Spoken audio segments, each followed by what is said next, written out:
Hi again. So today we're going to be doing the second part of my pattern series. I'm going to be using this pattern as an example, and we're just going to be going over all the different markings and the instructions that come in the pattern.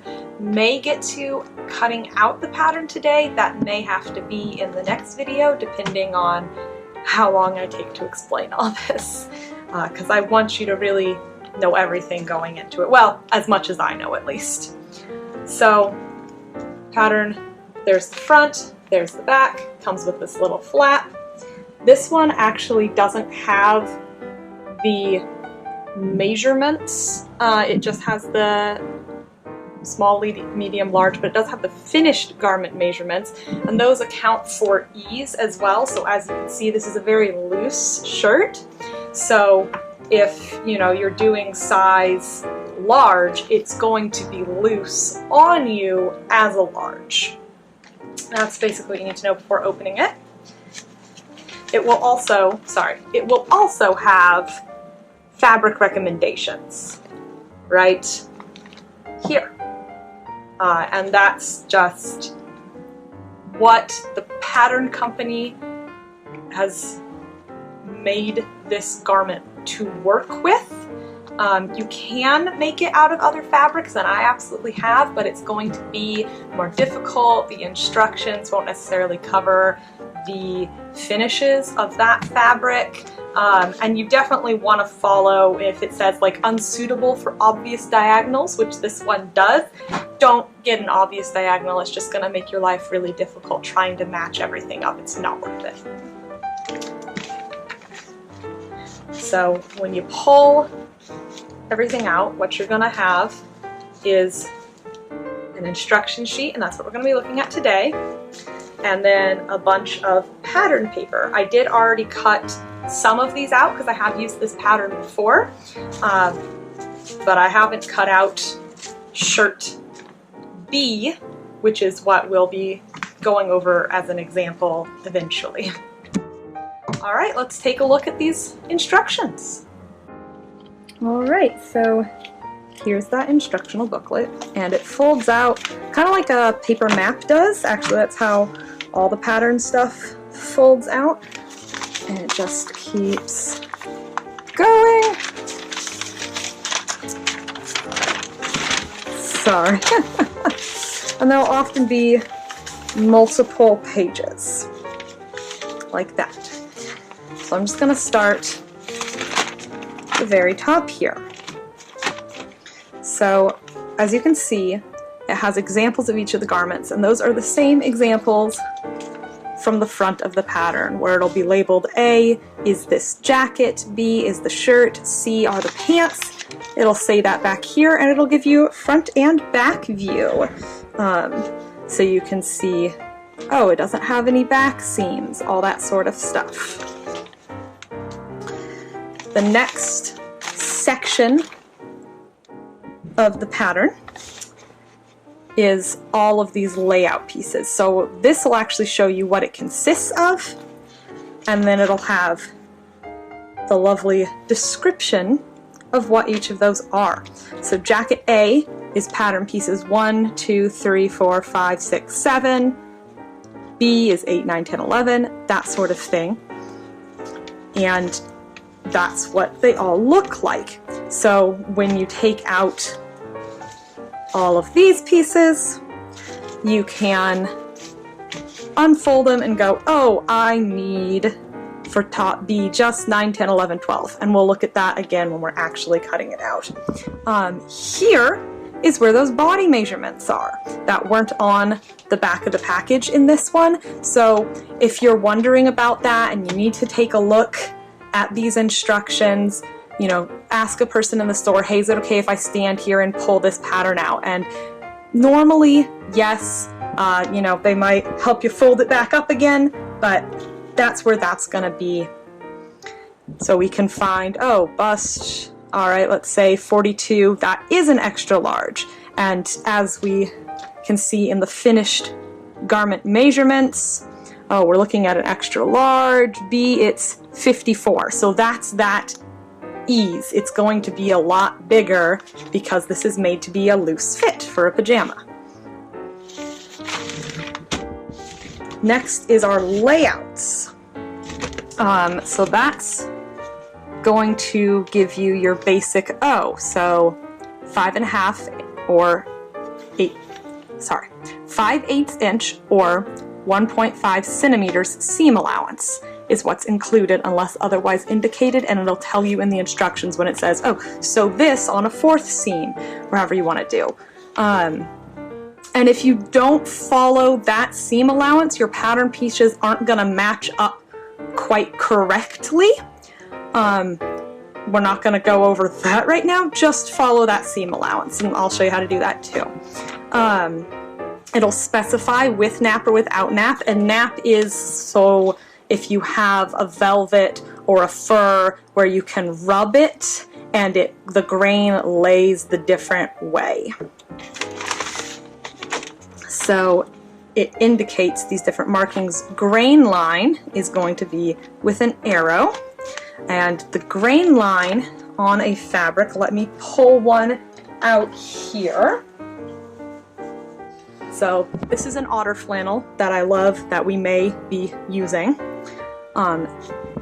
This, where it has all the writing and that white, that's called the selvage edge, and that's where it was held during the weaving process. So one line of the grain is going to run along that selvage edge and the other is going to run parallel. So that's what they're talking about, placement of the grain line. So for example, for this one, if we're cutting out a top piece, you're gonna lay it down with that arrow pointing straight up the pattern. And you wanna make sure you're doing that both sides. Go over that more in the cutting portion, but that's what the grain line is. And you can always find it using that selvage edge because it's just the weave of the pattern. Those are the grain lines.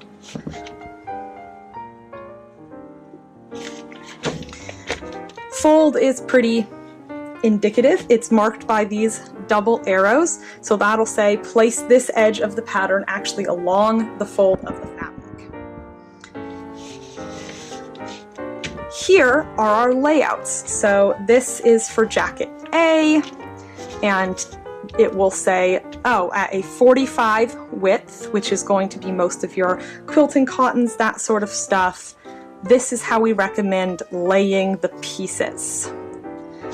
At a 60 width, which is going to be more of your fashion fabrics, your satins, that sort of stuff, this is how we recommend laying the pieces, and it will tell you on the pattern how much you need. So for pattern A at a 45 width, if we are doing the extra large, you need 2 3/4 of a yard. And so that's what you'd ask for when you're getting your fabric cut. And then you fold it in half. There's the wrong side as indicated up here. Sorry, there's the right side, there's the wrong side. So the right side is gray, right side's in, wrong side out. Place the patterns on. So again, with the otter fabric, the printed side is the right side, the blank side is the wrong side. So when we go to cut, we're going to want to flip that so we're looking at the white. We are doing top B. So this is our section of recommended layout. And it'll say, oh, 45, this is how we recommend doing it. For the small to medium, this is how we recommend doing it. For the large, extra large, if you have a 60 inch, same thing. They even have recommend layouts for the fusible interfacing, and that's what's going to go in the collar. So that's the first section of your pattern instructions, is all about the layouts for cutting things down. And we'll look over that when we actually get to cutting it, but that's the basics of it. The next thing is the glossary. So let me see if I can bring you in a little closer. I'm just gonna hold it up. So it'll again say that you want those 5/8 seam allowance. It'll have the illustration shading key. It says press as you sew. And that's actually really important. And what that means is press seams flat, then press open, is when you, before you cut it out, wash your fabric, then press your fabric. So you're actually cutting on a flat surface and not a wrinkled surface, so your pattern pieces are the actual correct shape. Then you're going to do the pinning, you're going to sew it together, and you're going to press it again. So you're going to press it down, and then you're going to open up the two seams and you'll press it again. We'll go over that during the sewing instruction, but they just mention it real fast. It's really important for keeping everything even and straight and laying correctly on your body. And then it says clip seam allowances where necessary so they lay flat, and it has a little instruction of that. So you have to trim those corners. You have to notch outer curves and clip inner curves. And what that just means is when you flip it out, if you have a corner and then you flip it so it's right sides together again, all of this fabric would otherwise get bunched up and you'd never get a nice point. So while it's 5/8 of an inch all the way around here, once you trim it, it'll be a lot closer to that seam and it'll flip correctly. Same thing with the curves. So if you want to cut these little triangles out anywhere where there's a curve so that fabric doesn't bunch together when you flip it the other way. All right, here's the glossary. Let's just go over that. So edge stitch, stitch close to the finished edge or seam. Pretty self-explanatory on most of these. Finish, stitch 1/4 or 6 millimeters away from the raw edge and finish with one of the following: pink or overcast, or turn in a long stitching a stitch close to fold, or overlock. Okay, what those mean. Pinking shears is what pink is, and they are, I have a pair, these buddies, where it's got a triangled edge, and that's going to stop it from fraying where just one, you'll like catch an edge of the fabric and that whole string will pull out. This means when you catch an edge of the fabric, it's only going to pull that tiny little corner, so that stops it from fraying. So that's one option for finishing your edges. Overcast is basically a zigzag stitch, which is something you can do on your general machine. Turn in a long stitching and stitch close to fold. I believe they're basically describing French seams there, which is you trim everything, you stitch everything right sides together, then you trim it all, and you flip it, and then you stitch it down again, and your raw edges are encased, and you can look up better tutorials for how to do that. Or overlock, which is using a serger or an overlock machine. That's what I have. It's so helpful, it's great. And then it'll say optional for hems, apply seam binding. So that would mean instead of, rolling your hem or using one of these other finishes, it is a piece of fabric that's already been folded along. And let me get one of those out. This is bias tape. You can use it for that. And it is a piece of fabric that's already been folded. This is a single fold bias tape. You'd normally want a double fold, but you just sandwich your raw edge in there and then top stitch over it, and that'll hold everything together. There are also, iron-on hem tapes and the like, where it doesn't involve sewing. Another one they don't include here is using fray check, which is the type of glue, and you just put that on all of your edges. So that's an option. Narrow hem. So that would be what I said for like rolling your hem, is turn in hem, press, easing in fullness if necessary. So that means, if you're pressing a curved edge, you will slowly work through it so you haven't bunched it up. Turn in again, so raw edge is along that crease, press, and then you stitch it. And we can go over that, or you can look up how to do it, but basically you're creating, let me get an example on a piece of paper.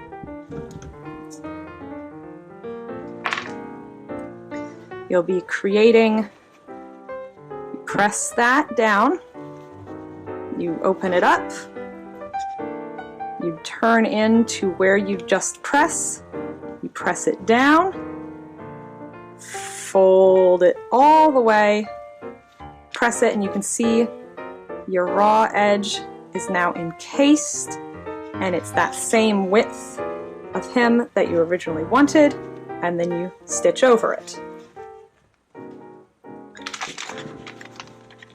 Reinforce. Stitch along seam line where indicated in sewing instruction. So there'll be places that'll have a lot of stress, like along the sleeves. So you just want to do it again using smaller machine stitches so that if one of your stitches breaks, you're not having a huge gap in your seam, just a little one.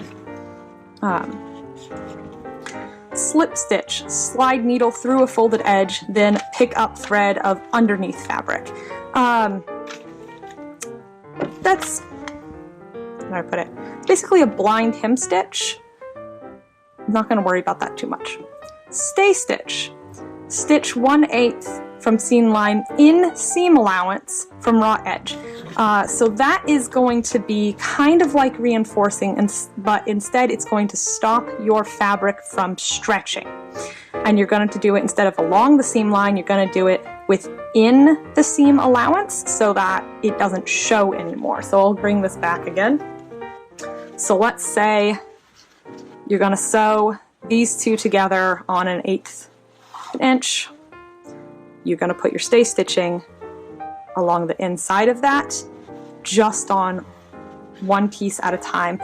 That's usually used around collars. It's because you have a curve cut on the fabric to accommodate your neck, and that curve wants to stretch, and you don't want it to do that. It'll get really baggy and misaligned, so you put a stay stitch down, and that stops it from doing that.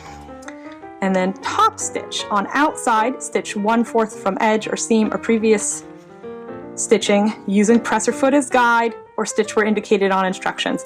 So top stitch is what you do like with this bias state. It's going to be visible when you're done, so you want it to be pretty. It's gonna finish your hems and such. And then understitch, open out facing or underside of garment, stitch to seam allowance close to seam. So that's going to be, attaching a lining where you're not going to see it, basically. So it's the same sort of, you're stitching inside of the seam line or right on the seam line after it's already been done. And they don't mention in this glossary is back stitch. And back stitch is just going backwards with your machine at the end of every single seam, and you always want to do that. Anytime you've sewn a line, you start back stitching, you sew it, you end back stitching, and that's going to stop your seams from pulling apart. That's the basic glossary. Then they actually have instructions, so it'll say jacket A, and it'll walk you through putting it together. Anytime you see a big bold letter on there, that is one of the glossary terms, and you're going to say, oh, what does that mean? And you can turn back and it'll tell you. It'll be shaded so you can see. Here we have the right sides together. Here's the stay stitching along the collar edge, and it's going to walk you through how to do all of that.